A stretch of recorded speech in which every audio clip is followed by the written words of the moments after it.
the hell is going on this week?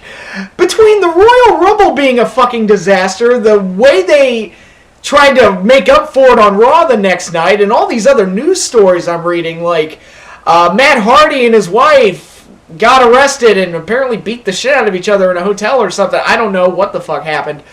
Kurt Angle's been talking about wanting to leave TNA and go to the WWE, which, you know, his contract's up in September, and quite honestly, if TNA is still around in September, I'll be shocked. I mean, how that company's not dead already, I don't know. But I actually just read something right before I started filming that apparently TNA threatened AJ with legal action if he keeps talking bad about TNA since he's been gone. And I haven't heard AJ say anything that bad, quite honestly. Of course, I didn't watch his shoot interview, but that's besides the point. But Jesus, tap dancing Christ, this has been a fucking insane week. And now I'm hearing that CM Punk has quit the WWE.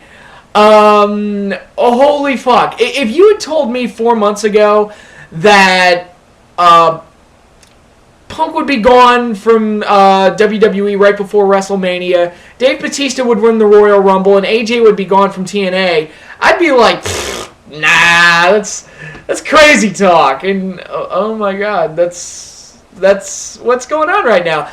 And I was going to film a video tonight. Of course, this is Wednesday night. You'll probably be seeing this on Thursday. I was going to film a video like as kind of a follow-up to some of my feelings on the Royal Rumble and my feelings on what happened on Raw the next night. But then this broke, and I'm like, well, fuck it. I was going to do a Super Bowl preview, but I don't think I'm going to have time for it with all the ranting and, you know, speculating that my brain is just going off into so many goddamn different directions. I don't know what to do, but quick Super Bowl preview. I'll get that out of the way. I can't go into detail because I just don't have time. But I'm going to pick the Denver Broncos to win, although I would not be shocked if the Seahawks won. I think that game's way up in the air, and it's not an easy... I don't think it's an easy pick.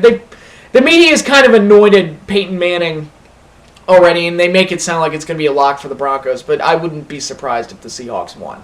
Just throwing out there. And I do hope that weather does play a factor. I love bad weather games. So to get a bad weather Super Bowl, I think would be pretty sweet. But that's just me. Anyway, okay, so that's the end of the Super Bowl preview. But yeah, what is going on? It's just dogs and cats living together, mass hysteria. I don't even know of any other way to describe it. I did not expect to read that CM Punk was done with the WWE. It was just...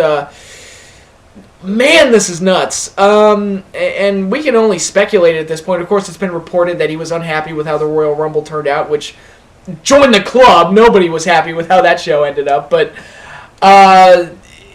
it's really crazy. Did it really upset him that much? Was he upset that, you know, he wasn't going to be main eventing WrestleMania? Because a lot of us were speculating that it was going to be Punk versus Bryan at WrestleMania around...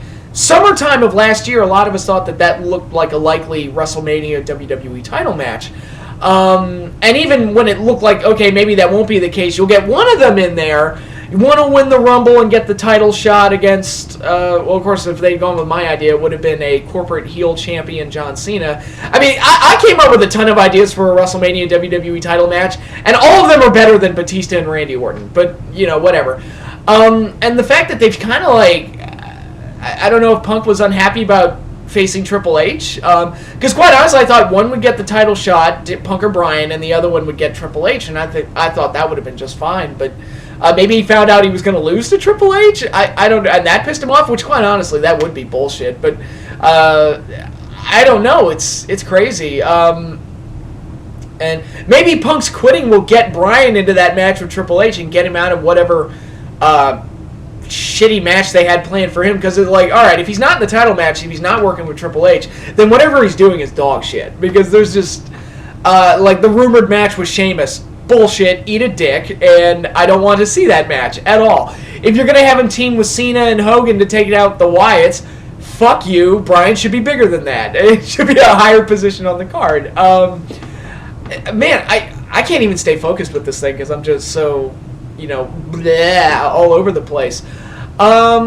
Maybe Punk was just burnt out. I don't know. like Austin was in the middle of 2002. I mean, if anybody deserves to take a break, it's CM Punk, quite honestly, because that guy's been beat to shit for so long that it's hard to imagine him, going on the road that often and then working as hard as he does and being as beat up as he is. It's hard to imagine him enjoying his daily routine all that much. So maybe he's just burnt out. I don't know. Maybe he's just been frustrated for a long time with WWE booking and storylines. And quite honestly, I think it's safe to say a lot of us have been. They had something really good coming out of SummerSlam, and they did nothing with it. And that can be very frustrating. I don't know what Punk's reasons are. We'll have to wait until he starts doing interviews. I mean, oh my God, like if he does like a shoot interview or even goes on like a TV or a radio show or something and does an interview, I mean, that's going to be can't listen or can't miss, because I want to hear what he has to say, quite honestly, because to quit the WWE just as you're heading into WrestleMania season where you're pretty much guaranteed a spot on the card, I mean, that's pretty shocking, and it'll be interesting to see how all that plays out. So Punk gone will definitely be a loss, because he's one of the reasons I tune in every week. I was a little surprised he wasn't on Raw this week. I had no idea that, I thought maybe they were keeping him off to sell the injury, the table bump that he took at the Rumble. I had no idea that he was gone from the company. And a lot of people thought it was weird that he wasn't on Raw Monday night. So, I don't know. I didn't expect to hear this. So, it's all very, very shocking, to say the least. But yeah, we'll just have to keep going, because right now it's just all speculation. I mean, there's nothing really to elaborate on. It's just, apparently he's done. They might be working us. Who the hell knows? I mean, this whole thing with... I've had people speculate and say to me that maybe the WWE tanked the Royal Rumble on purpose and gave Batista that win just to work us and do this brilliant thing where they ultimately,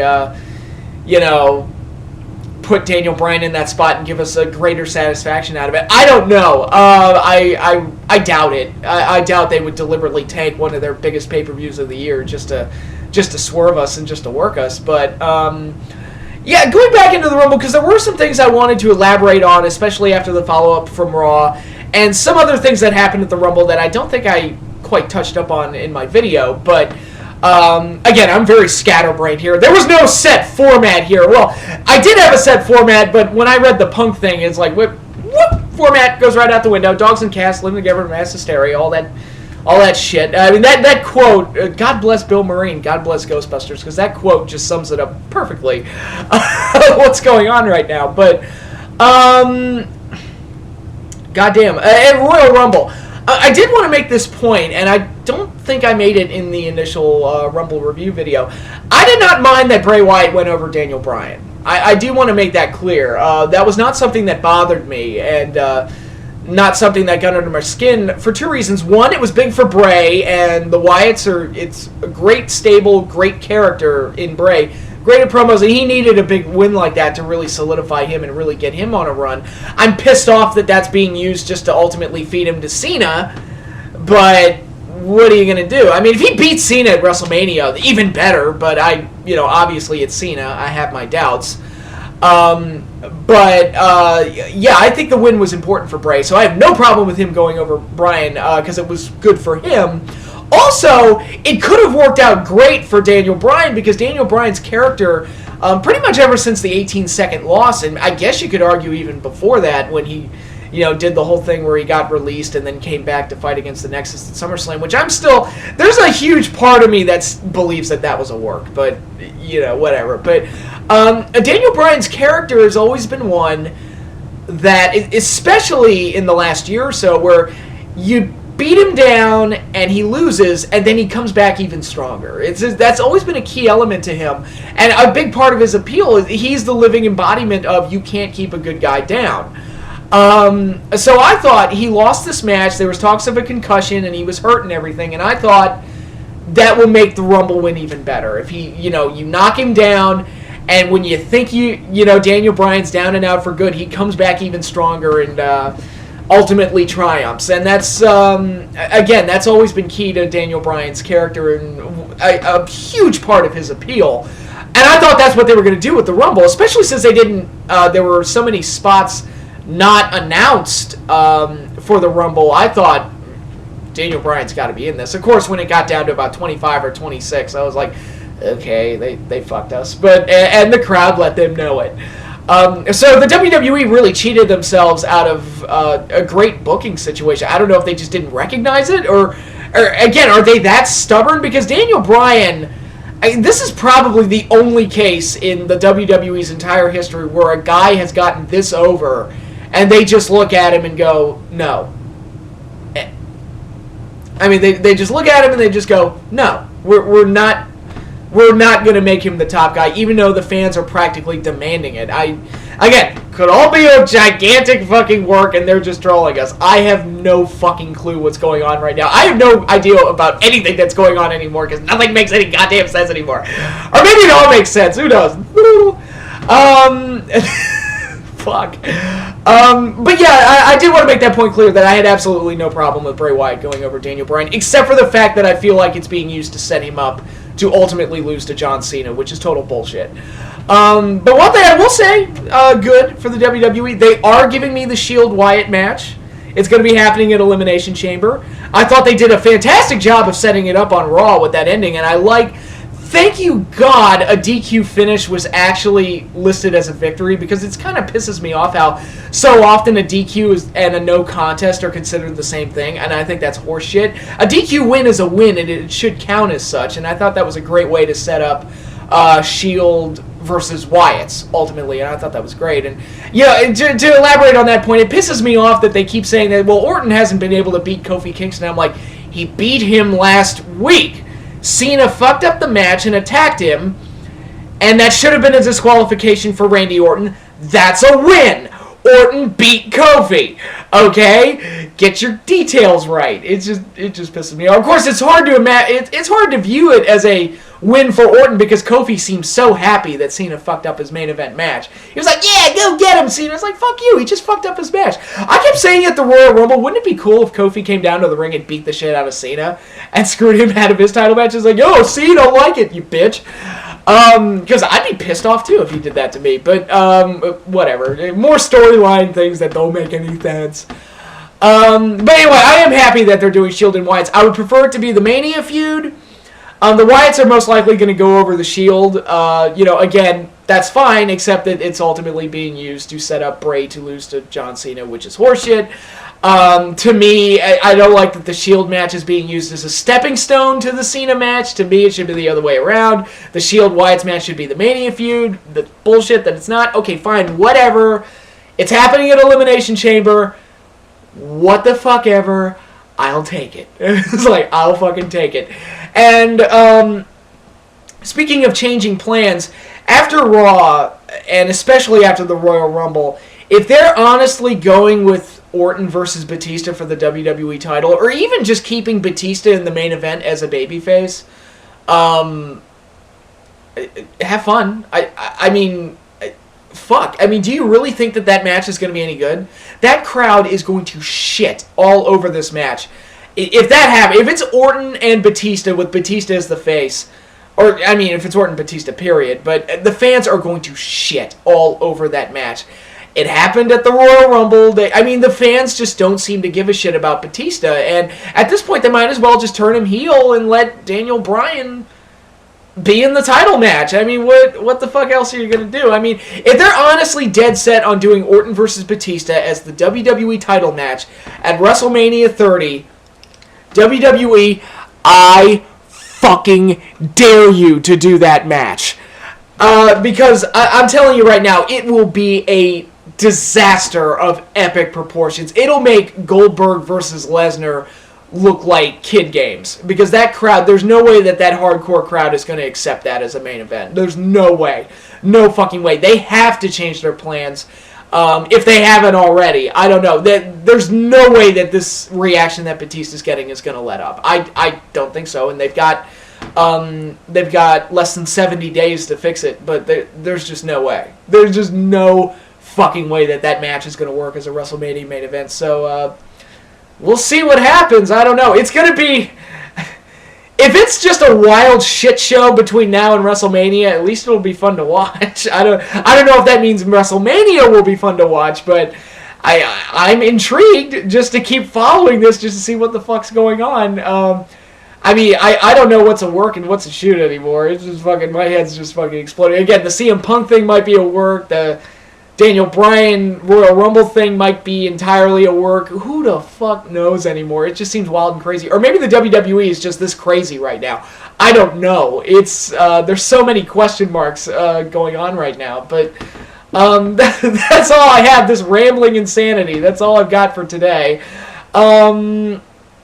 Couple of things. As far as the Godzilla video, I have to mention that. Most of you seem to be okay with me posting the 2.5 hour long video, so I'm just going to go ahead and do that. So you're going to get the first 9 movies all reviewed in a 2.5 hour long video.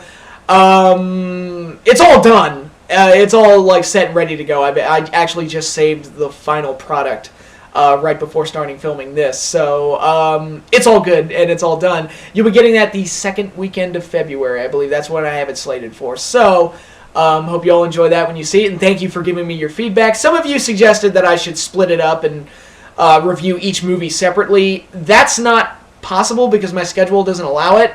To do that, I would have to stop making wrestling videos and just dedicate everything to posting Godzilla movie reviews. And, heading into WrestleMania, I don't think my wrestling audience would enjoy that too much. And quite honestly, there's going to be so much shit going on that's wrestling related. I just can't do that. If the Godzilla movie was being released in, like, August, I'd probably do that, but it's being released in May, not long after WrestleMania, so I kind of have to do my WrestleMania videos and my Godzilla videos somewhat concurrently, so you gotta work within the framework that I have, so, but thanks for your feedback, and you'll be getting the 2.5 hour long Godzilla movie review video second weekend of February, but that's all I have for now. Who the fuck knows? We might be getting 12 more headlines about what the fuck's going on, tomorrow. So, who knows? It's crazy. It'll be fun to follow, if nothing else. So, we'll see how everything goes. But that's all I've got for now. And, peace out, everybody. Let's see where this all goes.